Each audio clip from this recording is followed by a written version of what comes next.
नमस्कार दोस्तों। दिल्ली की हवा फिर से जहर बन चुकी है। सांसें अब दुआ नहीं ज़रूरत बन गई हैं और हवा जिंदगी नहीं चुनौती दे रही है। दिल्ली में आज हवा भी उधार की लगती है। दिल्ली में प्रदूषण बढ़ने का सिलसिला शुरू हुआ जैसे ही ग्रैब चरण 3 वाले प्रतिबंध हटाए गए। प्रतिबंध हटते ही हवा ने जैसे कहा, मैं वापस आ गई हूँ जहरीली होकर।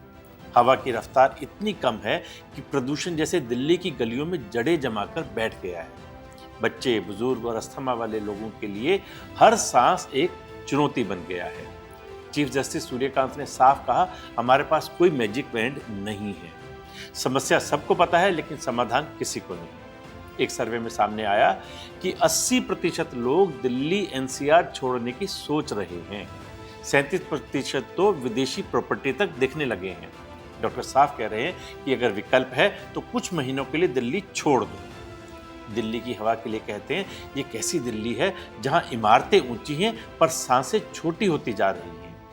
PM 2.5 जैसे कण फेफड़ों में ऐसे उतरते हैं जैसे चुपचाप बीमारी बो रही है। महिलाओं को COPD का जोखिम ज़्यादा है क्योंकि उनके लंग्स और एयरवेज छोटे होते हैं।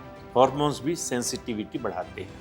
इंडिया गेट और दिल्ली यूनिवर्सिटी में छात्रों ने विरोध जताया, लेकिन विरोध की आवाज़ से पहले हिरासत की आवाज़ सुनाई दी। लोगों की पीड़ा वही जिनकी सांसें रुक रही हैं, उनकी आवाज़ क्यों रोकी जा रही है। लोग कहते हैं कि बाहर निकलो तो गला जलता है, आंखें चुभती हैं और खांसी जैसे पीछा नहीं छोड़ती। सवाल फिर वही है कि अगर जनता की सांसें दांव पर हैं तो सरकारें चुप क्यों?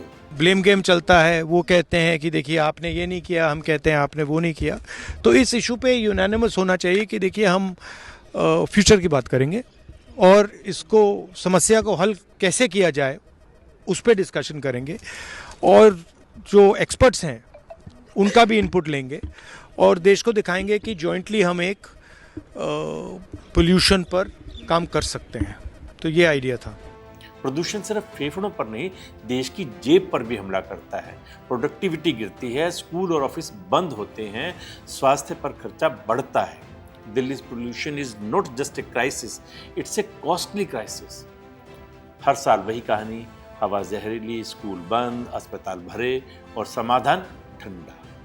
सबसे बड़ा सवाल यह है कि प्रदूषण के मामले में ढील क्यों? क्या फैसले हेल्थ साइंस पर आधारित थे या पॉलिटिक्स पर? और जब लोग विरोध करते हैं उन्हें हिरासत में क्यों? हवा में जहर घुला है या फैसलों में, ये कह नहीं सकते, पर इतना जरूर समझ आ गया है कि अगर हम आज भी नहीं जागे तो आने वाली पीढ़ियां इतिहास में पढ़ेंगी कि दिल्ली नाम की एक जगह होती थी जो विश्व की मोस्ट पोल्यूटेड सिटीज में से एक थी। दोस्तों, सांसों का सवाल है, मौसम नहीं, सिस्टम बदलना है।